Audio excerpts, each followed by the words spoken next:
Miles here at Tactical Hyve. We just finished up 4 days of training with world champion shooter and national champion shooter JJ Racaza, and he was gracious enough to share how to develop a sub-second draw. So if you're interested in developing a faster draw, this video is for you. Before we get to today's content, one of the key components to having a really fast draw is to have a good quality holster that allows you to access your firearm quickly, effectively, and efficiently, which brings us to today's sponsor, Better Holsters. We've been using Better Holsters ever since the beginning of Tactical Hyve. We use them in a lot of our Force and Force classes because they have a very wide selection of holsters outside the waistband, concealed carry, lots of different styles, and this one is one of their stock styles, which matches our branding, which is pretty cool. And they have models for pretty much every major firearm out there, every brand, and they're really quick in making these. They're all handmade and they're all quality controlled by actually using the actual firearm. They test it before they send it out. So if you're looking for a good quality holster, make sure to check out Better Holsters. We'll leave a link below in the description. Now let's get to the content. Hey guys, JJ Racaza here with Tactical Hyve. My goal today is to show you guys how to do this. It's a sub-second draw at about 12 yards on a popper. My time is right here. We're set. And that time was a .85 on that. So that's our goal. We're gonna dry fire it now and show you guys some little techniques and how to get there.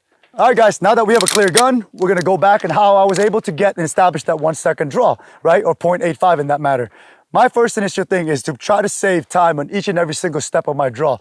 Step 1, step 2, and step 3. If I can create a consistency in every single piece of those steps and hit those steps perfectly, it'll create a consistent pattern on my draw, allowing me to be able to essentially predict the shots on target, right? So now I'm gonna switch my timer to dry fire mode, and you're gonna see me run. Here, I'm gonna set it at 1 second, and my goal is to move as fast as I can from here to here to here, and then prepping the trigger and watching my sights on target.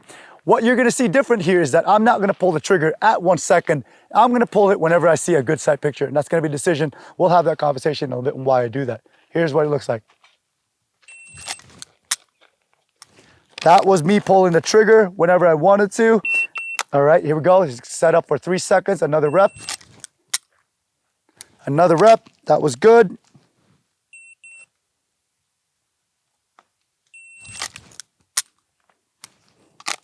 So all of those little things that I just did there was me. The biggest thing was I hit my draw as hard as I can from here to here, because every single step of the way, we have an opportunity to either gain time or lose time.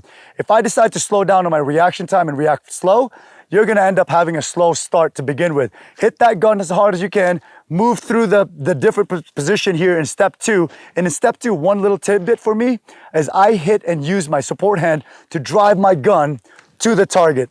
I don't just sit there and meet and greet. I sit there and literally hit that with my support hand. Is what you're probably seeing on videos, how it speeds up real quick, right to its immediate stop, as if I'm throwing a back fist where my hand is relaxed, and then a tight grip right at the last bit, right at the 10%. So again, now that when I'm done with that, now we're gonna prove it and go right back to live. Let's see how this looks live. Load, make ready, 12-yard popper, and we'll see how it goes. There it is, and that should be .85 again, just so happens to be the same exact time. Here's some of the common mistakes and why some people struggle to get a sub-second draw.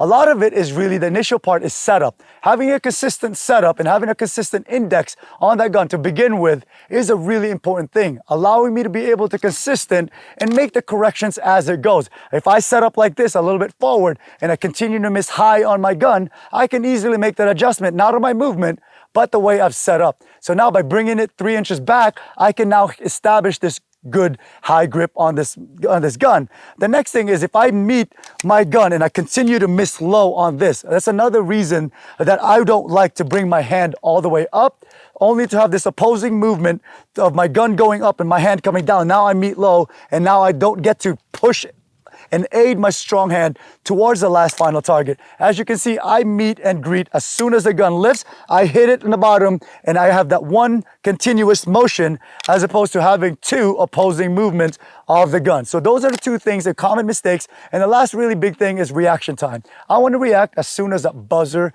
goes. So the biggest thing is having a consistent setup. Second, don't go too high on your support hand. Third, hit that gun as it comes up. That will aid your gun to get up onto the target faster.